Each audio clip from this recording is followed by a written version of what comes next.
प्रधानमंत्री की माता जी को भी गाली गलौज देने से चूकेंगे नहीं। माँ बहन की गाली गलौज देना ये कहाँ की मानसिकता को दर्शाता है। प्रधानमंत्री की जो माता जी वो तो हैं भी नहीं दुनिया में। बिहार की जनता भड़कने वाली नहीं है। 40% महिलाओं को हम लोगों ने अपना प्रायोरिटी दिया था।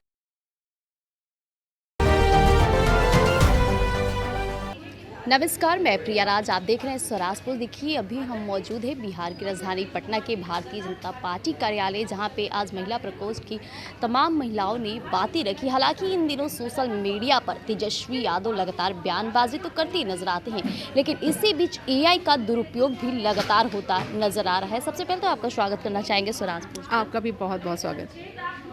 कहीं न कहीं महिलाओं के अपमान को लेकर हमेशा से बिहार की तो जनता आवाज़ उठाई है, लेकिन इन दिनों जब से वोटर अधिकार यात्रा शुरुआत हुई और समापन हुआ, प्रधानमंत्री नरेंद्र मोदी की माता जी को अपशब्द बोला गया है। किस जरिए से आप देखती हैं इन बयानों को? देखिए, मुझे नहीं पता था कि सत्ता की आड़ में लोग इतने ज़्यादा अपनी मानसिकता को खो बैठेंगे कि एक प्रधानमंत्री की माता जी को भी गाली गलौज देने से चूकेंगे नहीं। वो उनकी मानसिकता को दर्शाता है, उनकी तुच्छ मानसिकता को दर्शाता है कि वो आए दिन, आज ये नया नहीं किया है उन्होंने, लोकसभा चुनाव में हमारे राष्ट्रीय अध्यक्ष माननीय श्री चिराग पासवान जी की माता जी को भी उन्होंने इसी प्रकार से गाली गलौज किया गया था और उस मंच पे तेजस्वी जी मौजूद थे। उनकी मौजूदा स्थिति में इस तरह से गाली गलौज की गई थी और आपने देखा होगा कि हमारे राष्ट्रीय अध्यक्ष माननीय श्री चिराग पासवान जी कभी भी किन्हीं के माता या बहनों का अपमान नहीं किए हैं। और उसी प्रकार से हमारे प्रधानमंत्री जी, जो कि उनकी माता जी तो स्वर्गीय हो चुकी हैं और स्वर्गीय माता जी को भी लोग सत्ता के आड़ में आकर के अभी उनका खुन्नस इतना ज़्यादा हो चुका है कि वो भूल जाते हैं कि वो कोई स्वर्गीय माता जी हैं। और सबसे पहले तो कि माँ बहन की गाली गलौज देना ये कहाँ की मानसिकता को दर्शाता है, जब वो एक समाज में स्थापित हैं और एक ऐसे संस्था में हैं जहाँ से महिलाओं और युवाओं का विकास की बात करते हैं और कैसे लोग उनसे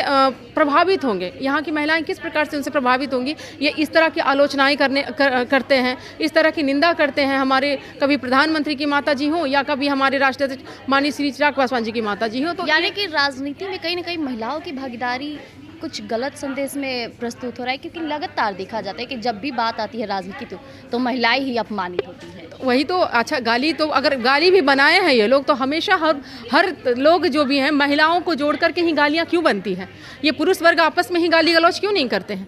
तो मैं इस पे भी ये मेरा भी एक सवाल है, जो इस प्रकार की घटनाएं करते, मैं उनसे भी ये जानना चाहती हूँ कि ये तो गाली गलौज का मुद्दा तो चल ही रहा है, निरंतर चल ही रहा है, लेकिन सिर्फ महिलाएं ही क्यों इसके लिए दोषी साबित होती हैं? महिलाएं क्या बिगाड़ी है भाई? वो तो प्रधानमंत्री की जो माता जी वो तो हैं भी नहीं दुनिया में, उनके ऊपर इस तरह से आलोचनाएं की जा रही हैं। तो ये तो बहुत ज़्यादा कहते हैं ना कि उनकी तुच्छ मानसिकता है उसको दर्शाती है। लेकिन तेजस्वी यादव की जो बहन है रोहिणी आचार्य, उनका भी कहना है कि कहीं ना कहीं लालू परिवार की भी जो महिलाएं हैं उन्हें भी कई बार एनडीए के ही लोग उन्हें गाली दिया है। यहाँ तक कि सोनिया गांधी का उन्होंने जिक्र किया कि उन्हें भी कई बार जर्सी गाय कह के। अच्छा, एक मिनट, जहाँ तक बात कहती हूँ मैं जर्सी गाय, तो जर्सी गाय का जो अभिप्राय है, हम लोगों तो उनको गाय को गऊ कहते हैं। हम लोग कहते हैं ना, महिलाओं की लड़कियों को हम लोग कंपेयर करते कि ये तो लड़की गऊ है, तो ये निंदा की तो बात नहीं है, ये तो बिल्कुल हम लोग। और जहाँ तक जर्सी गाय, जर्सी का एक हम लोग मानते हैं कि वो काफ़ी अच्छा और क्वालिटी में अच्छी गाय होती है, उसको हम लोग दर्शाते हैं।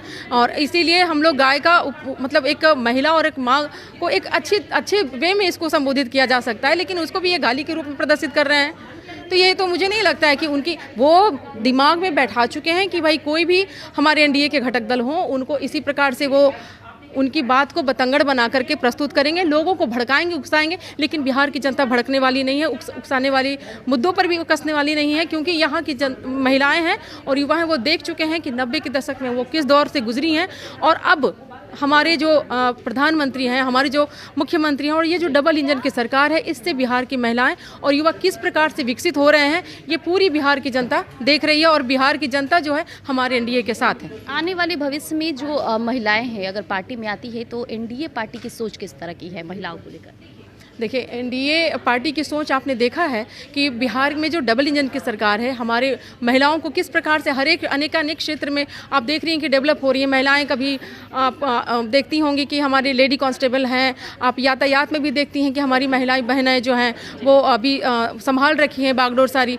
तो महिलाएं कहीं ना कहीं अभी देखिए 33% आरक्षण देकर के सरकारी नौकरियों में भी महिलाओं को काफ़ी ज़्यादा उन्नति की ओर ले जा रहे हैं हमारे मुख्यमंत्री जी। तो बिहार की महिलाएं सशक्त हो रही हैं और इसके लिए हमारी जो एनडीए सरकार है वो हमेशा से उनके साथ खड़ी है और आगे भी उनके साथ रहेंगी। सुमन पासवान जी, आपसे मैं जानना चाहूँगी कि अब बिहार विधानसभा चुनाव काफ़ी नज़दीक आ गया है। चिराग पासवान जी कितनी सीटों की उम्मीद रखते हैं इस बार?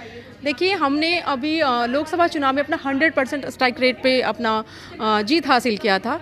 तो हम बस यही उम्मीद करते हैं कि हमने जिस प्रकार से एक सम्मान अपना स्थापित किया था अपने गठबंधन में, तो उसी प्रकार से हमारी जो पार्टी है उसको एक सम्मानित सीट दिया जाए और जिससे कि हम पूरा भरोसा है हमें कि हमारी पार्टी को एक सम्मानजनक सीट मिलेगी। महिलाओं को कितना सम्मानजनक सीटें मिलने वाली हैं? आपने देखा है कि लोकसभा चुनाव में हम लोग 40% महिलाओं को हम लोगों ने अपना प्रायोरिटी दिया था। उसी प्रकार से विधानसभा चुनाव में भी हम लोग अपनी महिला और बहनों को काफ़ी ज़्यादा सपोर्ट करेंगे और महिला का विकास कराने के लिए हमारे प्रधानमंत्री जी हैं, हमारे मुख्यमंत्री जी हैं और हमारे चिराग पासवान जी भी हैं। बहुत बहुत धन्यवाद। अभी आपने सुना कि लगातार एलजेपीआर जो पार्टी है महिलाओं को हमेशा से सम्मान इज्जत की बात करती है और जिस तरह से लोकसभा चुनाव में महिलाओं को प्राथमिकता दी गई तो बिहार विधानसभा चुनाव में भी वही उम्मीद बताई जा रही। फिलहाल के लिए इतना ही। ऐसे तमाम अपडेट के लिए हमारे साथ जुड़े रहिएगा स्वराज पोस्ट पर। धन्यवाद।